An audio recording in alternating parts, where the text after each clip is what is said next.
Selamat datang lakon Putu Sirawing Makalangan.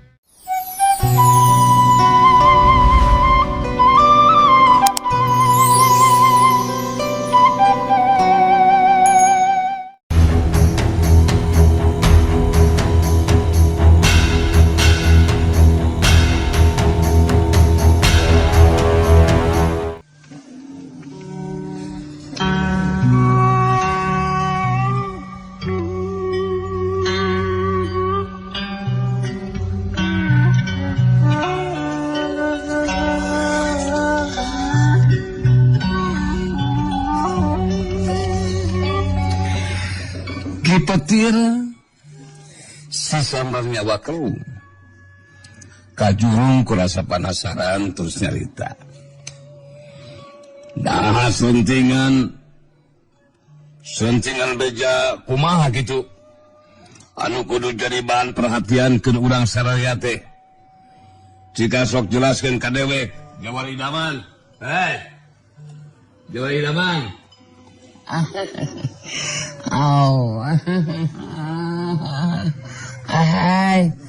jantan begitu di petir ya.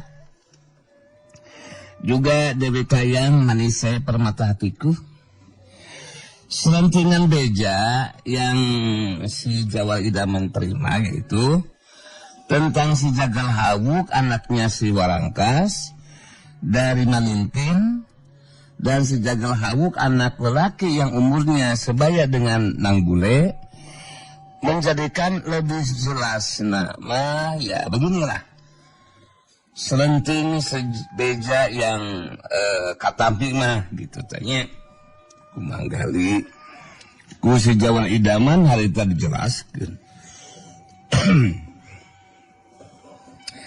gunaan selentingan anu kungsi kadenge ku si Jawar Idaman. Si Jagal Hawuk anak-anak Warangkas di Manintin anu jadi indungna. Waktu gempuran barisan Darmayuda datang, dibaturan ku Mbah Rangkebong jeung Ki Hambaraka Katut Guntara terus arindit ka Alas Wengker.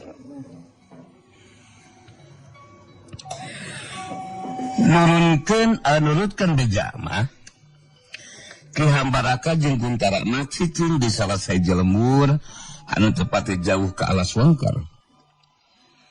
Sedangkan si Jagal Hawuk jeung Mbah Rangkebong mah tumepep di Ki Warangkas anu jadi bapana. Tapi lantaran hayang bisa balas dendam ka Nanggule jeung kulawargana Sirawing yang keluargana Sirawing manehna numpi diri ulah tapa pikeun ngaronjatkeun kekuatan ilmuna. Anu akhir balik supagi tangtu bakal balas dendam ka Nanggule. Kipetir si samarnya harita terus nyaita deui. Nu dibayangkeun ku dewek mah mun tepikeun ka eta budak laki nyata Nangguru jeung si Jagal Hawuk anu sarua pada terus jago ngalakukan tarung tandingan tangtu bakal nari perhatian sakabeh jago jeung jawara anu keur makalangan dirinya kajawaraan. Secara pribadi dewek tangtu bakal ngajagokeun Nangguru anu bakal unggul sabab kungsi kealaman ku dewek kumaha kahebatan jurus panunggal daya waruga mangrupa jurus kahiji ilmu panunggaling jati anu keur diyakinkeun ku Nangguru ku cara numpi diri di jero sumur gok panamping. Dewi Kayang haritan di lumairan caritaan adegetan tuh sarua jeung Ki Petir untuk bikin Nanggule tarung tandingan ngayunan si Jagal Hawuk bakal ngajago ke Nanggule dah. Artinya Nanggule anu bakal unggul memang gitu anu diharapkan ke urang. Ya mudah-mudahan wes menjadi kenyataan. Secara pribadi Ki Petir mah tangtu bakal ngajago ke Nanggule anu jadi guruna. Anu bakal unggul sabab geus kungsi kealaman kumaha kaibatan jurus panunggal daya waruga mangrupa jurus kahiji ilmu panunggalan jati sampurna anu kerep diyakinkeun gunang bule anu mahata numpi diri di jero sumulego panamping.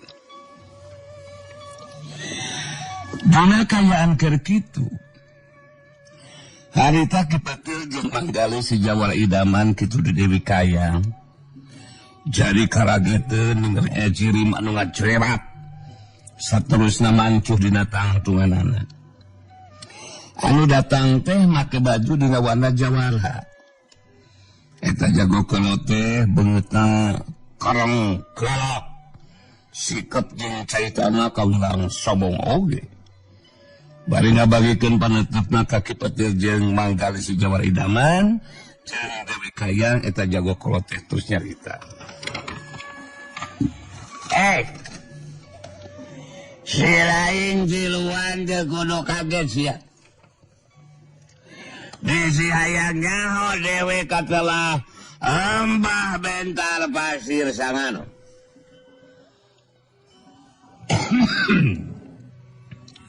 nggak aja turun gunung sabah menang bejaya budak lalaki ngaranang bule boga catatan rahasia ilmu panunggalan jati sampurna eta catatan rahasia kudu dibikin ka Dewi sabab ilmu anu aya dina eta catatan rahasia moal kataekan ke budak lalaki pantal sidang bule mah anu matak Dewi Kayang banggih langsung jeung sidang bule euy ningali sikep jeung ngadenge caritaan Mbah Bentar Pasir Sangar anu sombong ngajadikeun kipetir si samar nyawa kasinggung oge harita kipetir kitu deui si Jawara idaman jeung Dewi Kayang langsung carangkat nangtung harita kipetir anu langsung nyarita selain tong ngagampangkeun hayang panggih jeung nang bule sagarupa sia teh selain kudu ngarti Mbah Bentar Dewe kipetir jeung samar nyawa jeung ieu nu duaan si Jawara idaman jeung Dewi Kayang boga tugas jeung kawajiban nu sarua nyata kudu bisa ngamankeun jalma anu datang anu bakal ngaganggu kana katenangan bule anu kenempi diri di jero sumurga panamping anu matak selain itu gampang itu wae bagi jeung nang bule mun masih keneh tetep maksa maka selain kudu bisa narima karena katangsuan anu lumaku katangsuan anu lumaku kumaha Mbah Susi lain seperti coba jelaskeun ka dewek nu jelas dewek tetep kudu bisa bagi jeung silang bule euy dewek bakal dijelaskeun mun si lain kekeh maksa mangka si lain kudu mampu ngungkulan acen pangarti tu jalma anu ngajaga di sumurga panamping mun tepikeun ka mampu si lain bisa langsung turun ke jero sumurga panamping saterusna si lain kudu ngarti nang bule sanajan budak keneh tapi ku dewek mah dijadikeun guru deuleu malah dewek geus diangkat murid gunang guru Mbah Bentar Pasir Sangar nyarita deui di baru jeung Seli ari si lain jalma waras henteu petir ya dewek lila bakalangan di dunia kajawaran anu saterusna undur diri tumatep di Pasir Sangar bae terus ngalonjatkeun kakuatan ilmu dewek disambung ayeuna dewek ngahajat turun gunung bercakar ayeuna manggihan jago kolot anu diangkat murid ke budak satepak anu matak si lain bener-bener bodoh jeung belagu biaku sarangan si bodoh teh petir manggali si Jawara idaman kasinggung oge ngadenge caitan Mbah Bentar harita terus nyarita Kamu jangan ngomong kemenakarap atau Mbah Bentar. Tawasain mengkolot kamu teh.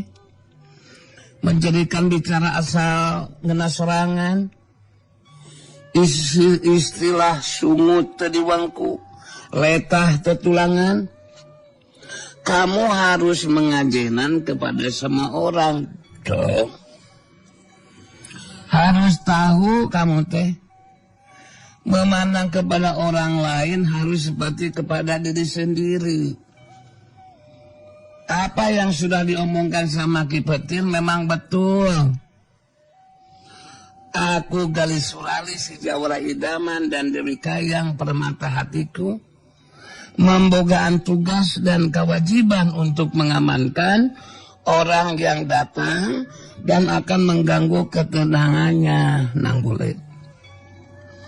Yaitu mengganggu ketenangannya Nang Bule. Jadi kamu jangan menghelakan PPD Engkreng. Memangnya kita bertiga tidak akan takut menying harapan siapapun juga. Sejawara Idaman tidak akan ciut meninggali kamu upun cerang juga. Dewi Kayang milu nyambungan karena cerita nasi Jawara Idaman ditujukan ke Mbah Bentar. Andika tuh kudu nganggap bodoh jeung belegu kaki Petir sagarupa Mbah Bentar. Sabat gelas anu bodoh jeung belegug mah sabenerna mah Andika. Geus puguh catatan rahasia teh milik Nang Bule. Kalau kahayang apa milik Banda Batur. Tuh kudu jumago hirupa ieu. Tuh kudu jumago. Sabab kuring tiluan memang boga tugas jeung kewajiban pikeun ngamankeun gangguan ti jalma seperti Andika. Ngarti meureun. Mbah Bentar nyak burung beungeutna. Beuki sangar paroman beungeutna saterusna nyaita deui. Ya. Si laing tiluan geus montong loba carita sapetir Jawara Idaman Kayang. Di sisi lain hayang ngabuktikeun kakuatan ilmu dewek.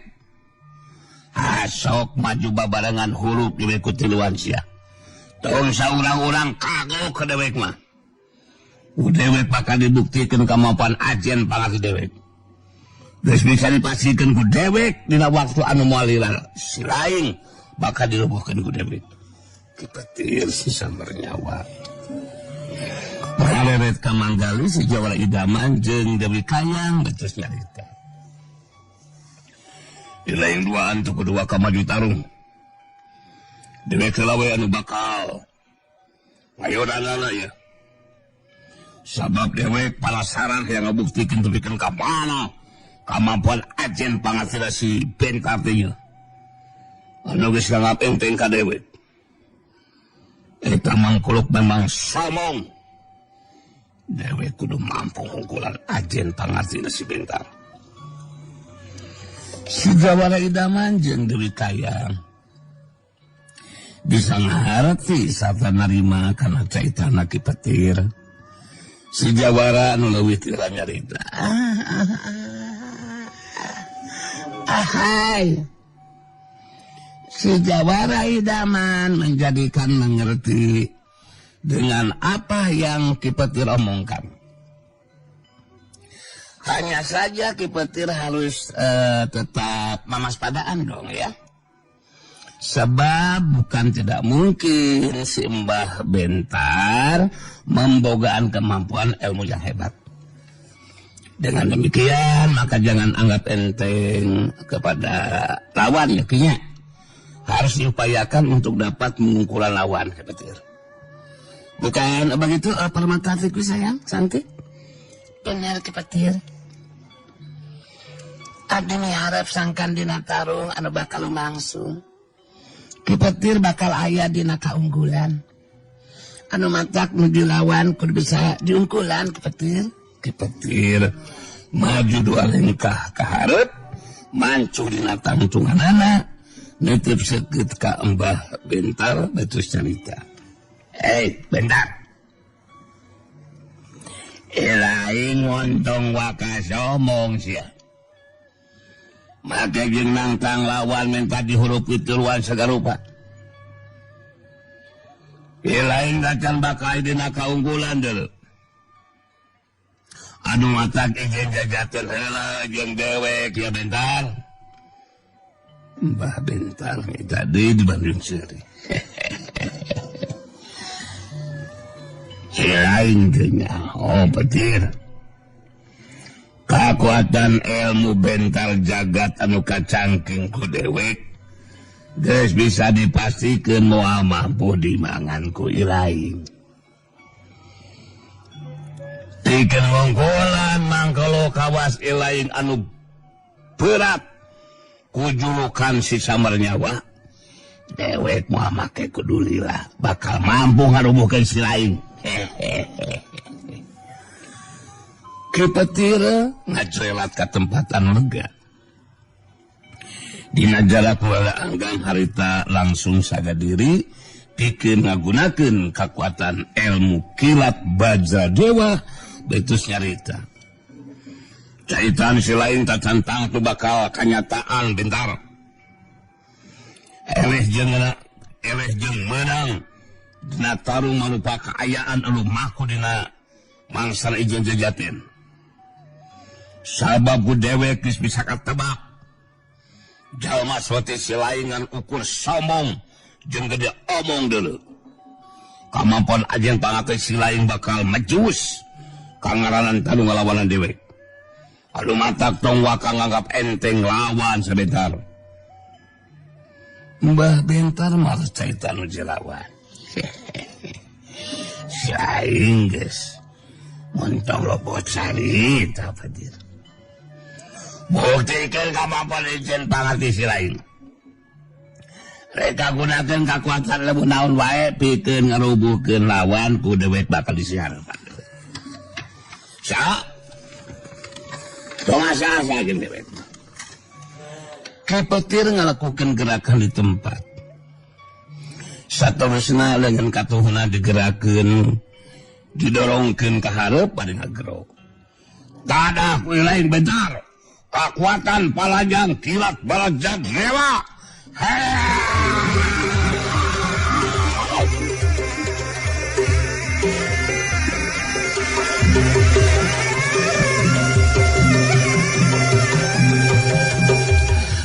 Tina leungeun katuhna Mbah Bentar ngaluarkeun getaran kakuatan anu mapag datangna kilat anu ngablesat.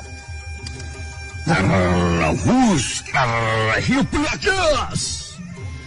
Bantrokan 2 kakuatan nimukeun sora anu ngabledak. Ningali kakuatan panalajang jauh bisa dibendung lawan. Harita Kipetir ngagerakeun sapasang leungeunna. Tarlahus 2 kilat ngabelesat deui murukana tangtungan badan lawan. Mbah Bentar ngagerakeun 2 kali leungeun katuhuna. Tar hiuk. 2 getaran kakuatan mapag 2 kilat anu ngabelesat datang dan belesat.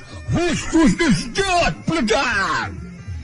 Bantrokan 2 kakuatan nimukeun 2 kali sura anu ngabeledak. Kipetir kelung bari ngahuleng ngomong dina jero hatena. Kurang ajar. Kakuatan panajang jalak jauh aing nu digunakeun kakuatan ilmu kilat Bajra Dewa. Teh mampu dimendungkeun dilawan. Aing banasaran kudu leuwih ngalonjatkeun kakuatan panajang mun kieu mah ieu. Sedengkeun Mbah Bentar ningali nuju lawan can sagadiri, harita terus nyarita di Bandung jeung Seri. kumaha deui ketak lain petir.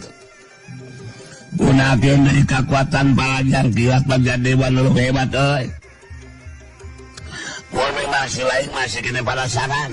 Ki petir ngalakukeun di gerakan di tempat. Saterusna pilih genti sapasang leungeunna didorongkeun ka hareup.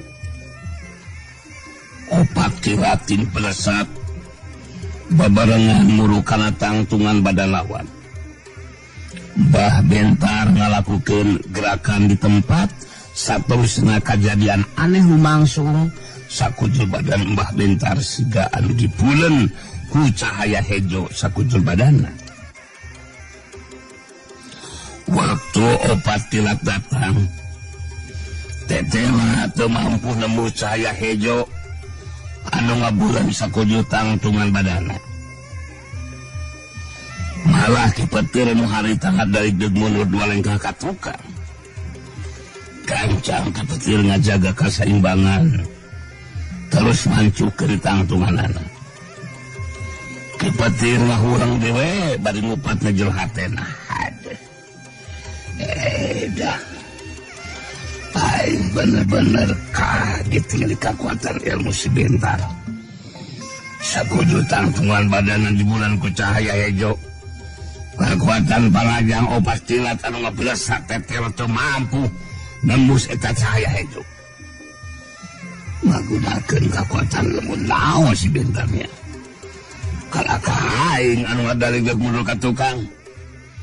Ningali kana kaya seperti kieu mah aing kudu ngalakukeun tarung langsung, tarung dina jarak deukeut ieu. Sabab kekuatan panah yang jak jauh mah tetela bisa diungkulan ku si Bentar. Aja Mbah Bentar ngagibegan awakna. Cahaya hejo anu ngabulanna sakujur badanna jadi reungeut. Harita Mbah Bentar yang sarikeun anu jilawan. Si lain geus kudu ngagunakeun di Palajang jarak jauh Petir. Sabab wawaguna da Palajang kawas kitu patut digunakeun ka dewek mah euy. Kekuatan ilmu kilat Bagadewa eueuh hartina digunakeun bikin ngarubuhkeun dewek mah. Kabuktian kekuatan Palajang 4 kali. Si lain teu mampu nembus naon teh kaampuhan jurus benteng sagara hejo. Mangrupa bagian tina ilmu Bentar jagat. Ki Petir males carita dilawan. Bentar, si lain teu kudu baka boga anggapan atawa mastikeun lain bakal aya dina kaungkulan deuleu. Sabab tarung masih kena lumangsung sia. Dewek masih kena mampu nuceun ieu tarung. Geus waktuna dewek tarung langsung. Tadah Palajang dewek. Hayya!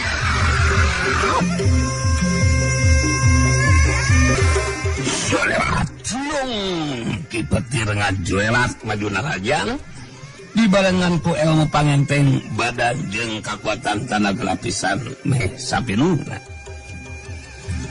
Mbah Bentar nu ditarajang tetep mancu dina tangtunganana. Daya karapikeun nyingkahan datang Palajang lawan. Waktu Palajang lawan datang, harita Mbah Bentar ngabendung Palajang lawan. Bantrokan kekuatan tenaga lapisan tingkat tinggi ngaliwat dengan masing-masing lumangsung. Saukieu kergas balukar tina eta bantrokan. Ki Petir ngabangkieun mundur tepikeun ka 4 lengkah ka tukang. Sedengkeun Mbah Bentar masih tetap teingkah di tempatnya.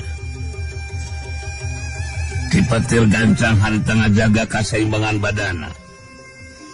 Bangkieun, dalegdeug, raneg. Saterusna mancukeun di tangtunganana. Bari ngatur hapan-hapasna. Manggali si Jawa Idaman jeung Dewi Kayam.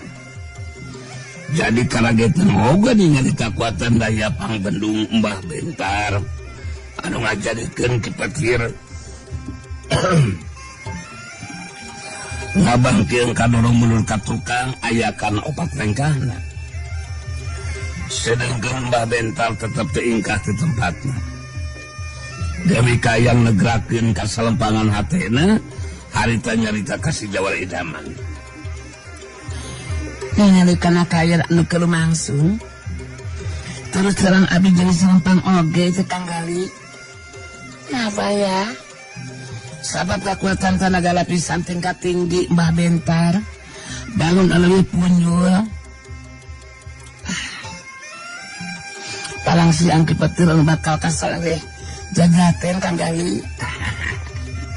Tenang sayangku, dan wali atuh sayangku ya. Apa yang Dewi Kayang Manis Permahatiku katakan memang betul juga sih. Akang juga mempunyai pemikiran yang sama. Maka dari itu kita berdua menjadikan halus tatan-tatan ini mah. Sebab seandainya Kipetir dilubuhkan lawan, maka kita juga maju barengan untuk mengayunan Mbah Bentar Pasir Sangar. Dengan gabungan dua kemampuan ilmu silat kita masing-masing, ya diharapkan akan dapat memungkulan lawan. Begitu permata hatiku cantik derita, ya Dewi Kayang, ya tujuan karena ceritaan si Jawara idaman. Abis siap. Sapa setuju karena ceritaan Kang Gali Kang. Namang sana urang maju babarengan jelas. Urang kudu mampu ngukulin aja pangatin julawan Kangnya. Sabab mengtepikan ke jajaten. Soko mengtepikan ke Mbah Bentar ngabinasakeun sakabelawana.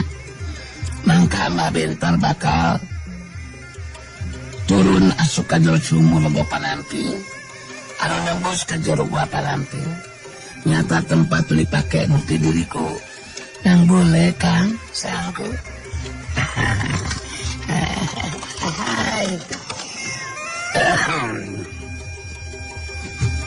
Aduh, sorry banget ya sayangku. Aku tuh lagi ngap nih. Dari malam batuk aku teh. Ya, cepat sembuh ya sayang. Dimengertos sama akan juga Dewi Kayang Manis Permata hatiku. Sekarang mah kita badungan saja dulu lah. Bagaimana akhir pertarungan yang sedang berlangsung ya, oke? Harita si Jawara idaman, jeung Dewi Kayang pada musirkeun di paling tepna. Katempat pemangsuna tarung. Kipetir sok sana jadina Kayang bari masih muka kaget. Harita masih kene penasaran. Anu matak langsung nentukeun sikapna pikeun ngagunakeun kekuatan panarajang anu sapinuhna. Mbah Bentar bangun anu geus nyahueun. Mun anu jelawan teh bakal ngagunakeun sakabeh kemampuan dirina. Harita terus caritakeun jelawan. Dewe geus bisa ditebak petir. Silaing bakal ngagoyakeun kekuatan panarajang nu sapinuhna. Mangrupa kekuatan panarajang anu panganggesan. Tapi silaing kudu ngarti deuleu. Mangrupa kenyataan anu bisa dibantah ku silaing petir. Kekuatan ilmu Bentar jagat nu digunakeun ku dewek memang leuwih punjul. Sabab kekuatan tenaga lapisan tingkat tinggi dewek lebih hebat di anu jilawan. Silaing pasina oke masih kena penasaran. Sar, maju aja Silaing petir. Petir geus coba dicarita harita ngajrelak maju narajang. Teruskeun satarung Bentar. Ada kekuatan panarajang itu.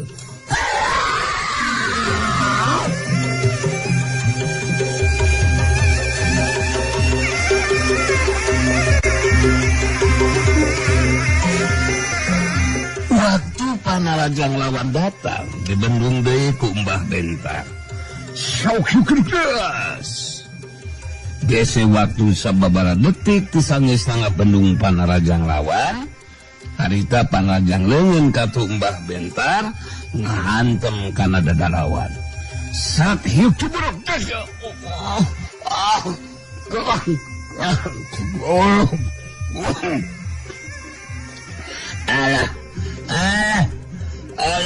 Halo, roboh aing.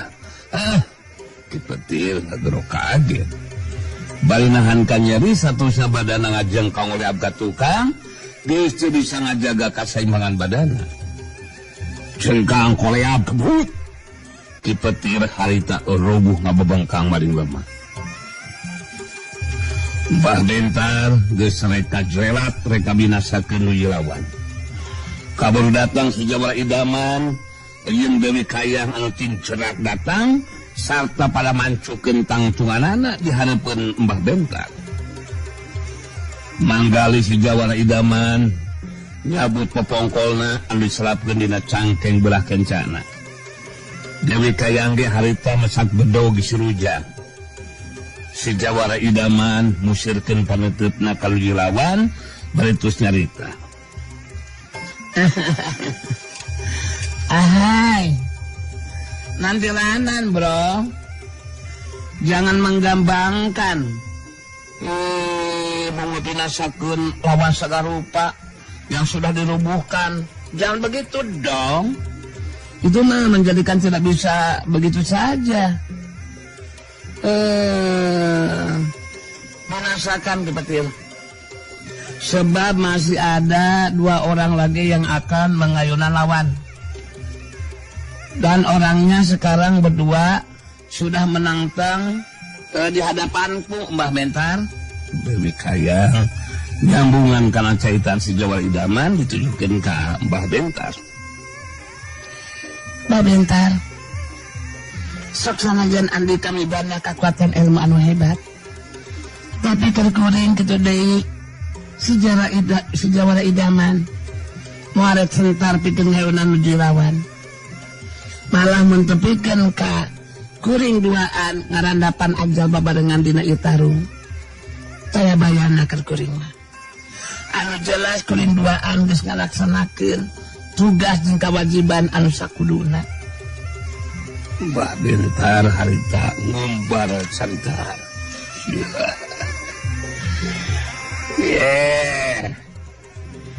Si laing duaan memang bakal ngarapan nasib saperti nu diomongkeun ku si laing Kayang. Nyata bakal ajal babarengan. Sabab geus bisa dipasikeun sanajan si laing maju babarengan, tetep si laing duaan lain taringan dewe. Malah sanajan dewe kan ku si Pagi jeung si Nanggule, tapi dewe geus bisa ngukur tepikeun ka mana kakuatan ilmuna si Nanggule. Anu masak catatan rahasia ilmu panunggalan jati, kalah kumaha oge bakal jadi milik dewe cia. Si Jawara Idaman malik nyingserikeun nu lawan bari terus nyarita. Oh, hai. Kamu jangan ngomong ke mana karap atau Mbah Bentar. Pikir dulu dong. Tapi Bilong sudah tahu dan bisa mengukur akan kemampuan Nang Bule segala rupa.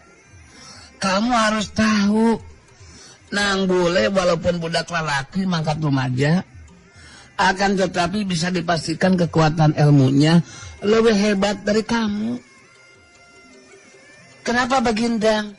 Sebab ilmu panunggalan jati sampurna yang ada di catatan rahasia sudah hampir dikuasai sepenuhnya.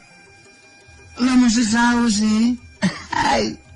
Sekalipun kamu mempegang kekuatan ilmu yang hebat, menjadikan tetap tidak akan mampu mengimbangan kekuatan ilmu Nang Bule dulu. Katinga ahli Mbah Bentar korum ngahulang sakedeung sabab kageteun ngadengeun caitaan ti si Jawara Idaman.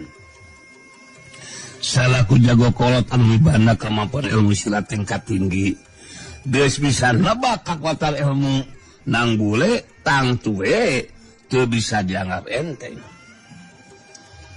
Si Jawara Idaman ningali Mbah Bentar ngahuleng harita terus nyarita deui. Oh, hai. Aku sudah dapat menebak, bro. Mbah Bentar menjadikan kaget juga kan? Sekarang aku akan ceritakan kejadian yang pernah berlangsung. Beberapa hari yang lalu, ada 3 orang jago, dia jago kolot, yang ilmu silatnya pada hebat dong. Membogaan maksud ingin merebut catatan rahasia. Kemudian ketiganya bertarung melawan Nang Bule. Dan di saat itu Nang Bule menggunakan jurus Panunggal Jati Sampurna, merupakan jurus pertama ilmu penunggalan Jati Sampurna. Lalu apa kemudian yang terjadi? Hanya dengan sagaperakan, ketiga orang lawannya dirobohkan sama Nang Bule. Menjadi pepetek.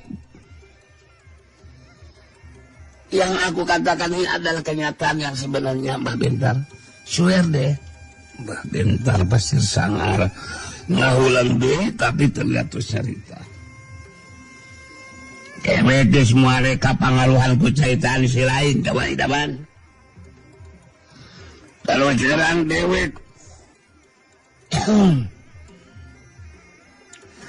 dia percaya karena omongan si lain. Anu ngasalukun ngereka caitan wongkul deui sia. Anu jelas si lain nyumputkeun kasentar hate bakal selalu ngalawanan dewe. Sabab mualila deui si lain duaan bakal ajal babalengan kulungan dewek Jawara Idaman. Dewi kayang anu geus diri jadi amokono oge. Musirkeun panentepna kejilawan putus nyarita. Indikasi kudu membaruai ceritaan Mbah Bentar. Kuring teh emang patung. Jatangtuna kuring kan akan bertindak. Kuring bakal ngabuktikeun kemampuan diri. Keken ngajaga diri. Keken ngabuktikeun anak tadah ieu panalajang. Iya.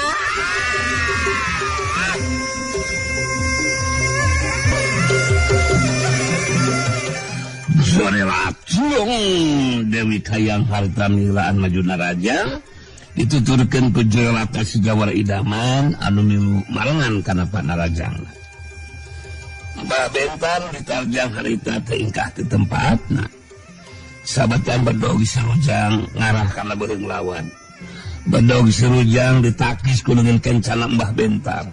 Sok perang.